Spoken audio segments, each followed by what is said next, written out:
ओम श्री साई राम। श्री साई सचित्र अध्याय 15। नाद्य कीर्तन पद्धति। श्री चोलकर की शक्कर रहित चाय, 2 छिपकलियाँ। पाठकों को स्मरण होगा कि छठे अध्याय के अनुसार शिरडी में रामनवमी उत्सव मनाया जाता है था। ये कैसे प्रारंभ हुआ और पहले वर्ष ही इस अवसर पर कीर्तन करने के लिए एक अच्छे हरिदास के मिलने में क्या क्या कठिनाइयाँ हुई, इसका भी वर्णन वहाँ किया गया है।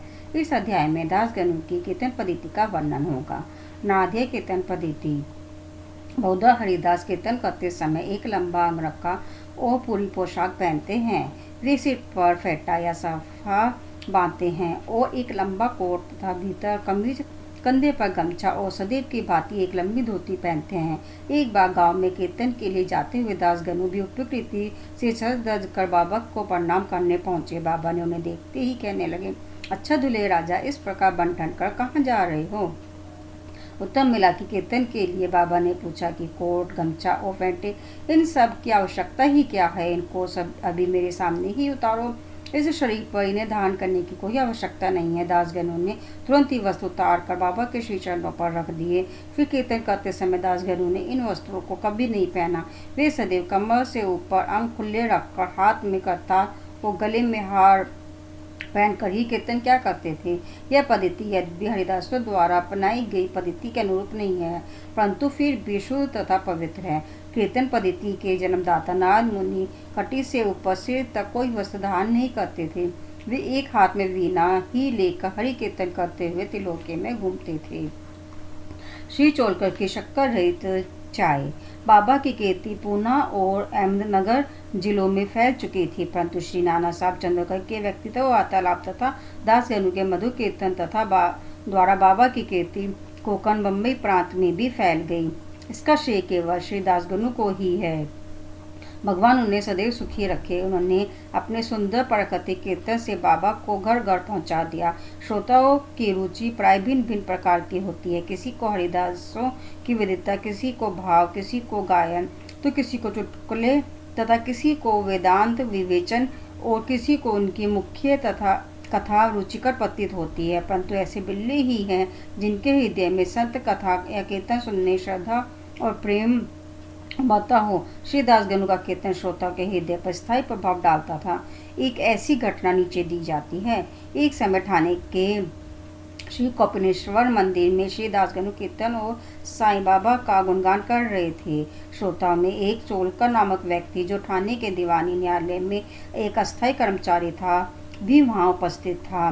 दासगणु का कीर्तन सुनकर वह बहुत प्रभावित हुआ और मन ही मन बाबा को नमन कर प्रार्थना करने लगा कि हे बाबा, मैं एक निधन व्यक्ति हूँ और अपने कुटुंब का भरण पोषण भी भली भांति करने में असमर्थ हूँ।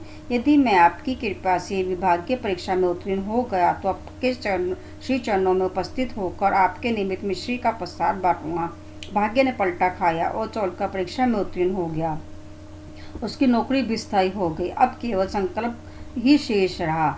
शुभ से शीघ्र। श्री चोलकर निधन तो था ही और उसका कुटुंब भी बड़ा था, अतः वह शिरडी यात्रा के लिए मार्ग वे जुटाने में असमर्थ हुआ।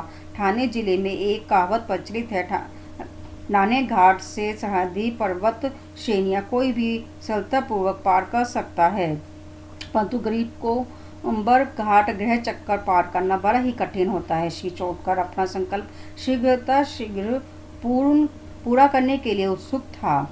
उसने मितव्यापी बनकर अपना खर्च घटाकर पैसा बचाने का निश्चय किया। इस कारण उसने बिना शक्कर की चाय पीना प्रारंभ किया और इस तरह कुछ द्रव्य एकत्रित कर वह शिरडी पहुंचा। उसने बाबा का दर्शन कर उनके चरणों पर गिरकर नारियल भेंट किया तथा अपने संकल्प अनुसार श्रद्धा से मिश्री वितरित की और बाबा से बोला कि आपके दर्शन से मेरे हृदय को अत्यंत प्रसन्नता हुई है। मेरी समस्त इच्छाएं तो आपकी कृपा दृष्टि से उसी दिन पूर्ण हो चुकी थी। मस्जिद में श्री चोलकर का आतिथ्य करने वाले श्री बाबू साहब जोग भी वहीं उपस्थित थे। जब वे दोनों वहां से जाने लगे तो बाबा जोग से इस प्रकार कहने लगे कि आपने अतिथि को चाय के प्याले में अच्छी तरह शक्कर मिलाकर देना। इन अद्भुत शब्दों को सुनकर श्री चोलकर का हृदय भर आया और उसे बड़ा आश्चर्य हुआ। उनके नेत्रों से अश्रुधारा प्रभावित होने लगी और वे बड़े प्रेम से भेल होकर श्री चरणों पर गिर पड़े। श्री जोग को अधिक शक्कर सहित चाय के प्याले अतिथि को दो। यह विचित्र आज्ञा सुनकर बड़ा कौतूहल हो रहा था कि अर्थात में इसका अर्थ क्या है। बाबा का उद्देश्य तो श्री चोलकर के हृदय में केवल भक्ति का बीजारोपण करना ही था। बाबा ने उन्हें संकेत किया था कि वे शक्कर छोड़ने के गुप्त निश्चय से भलीभांति परिचित है। बाबा का यह कथन था कि यदि तुम श्रद्धापूर्वक मेरे सामने हाथ फैलाओगे तो मैं सदैव तुम्हारे साथ रहूंगा। अभी मैं शरीर से तो यहाँ हूँ, परंतु मुझे 7 समुद्रों के पार भी घटित होने वाली घटनाओं का ज्ञान है। मैं तुम्हारे हृदय में विराजित तुम्हारे अंतस्थन ही हूँ, जिसका तुम्हारे तथा समस्त प्राणियों के हृदय में वास है। उसकी ही पूजा करो। धन्य है और सौभाग्यशाली वही है जो मेरे सर्वव्यापी स्वरूप से परिचित है। बाबा ने श्री चोलकर की कितनी सुंदर तथा महत्वपूर्ण शिक्षा प्रदान की। 2 छिपकलियों का मिलन। अब हम 2 छोटी छिपकलियों की कथा के साथ ही यह अध्याय समाप्त करेंगे। एक बार बाबा मस्जिद में बैठे थे कि उसी समय एक छिपकली चिक चिक करने लगी। कौतूहलवश एक भक्त ने बाबा से पूछा कि छिपकली के चिकाने का क्या कोई विशेष अर्थ है, यह शुभ है या शुभ। बाबा ने कहा कि इस छिपकली की बहन आज औरंगाबाद से यहाँ आने वाली है, इसीलिए यह प्रसन्नता से फूली नहीं समा रही है।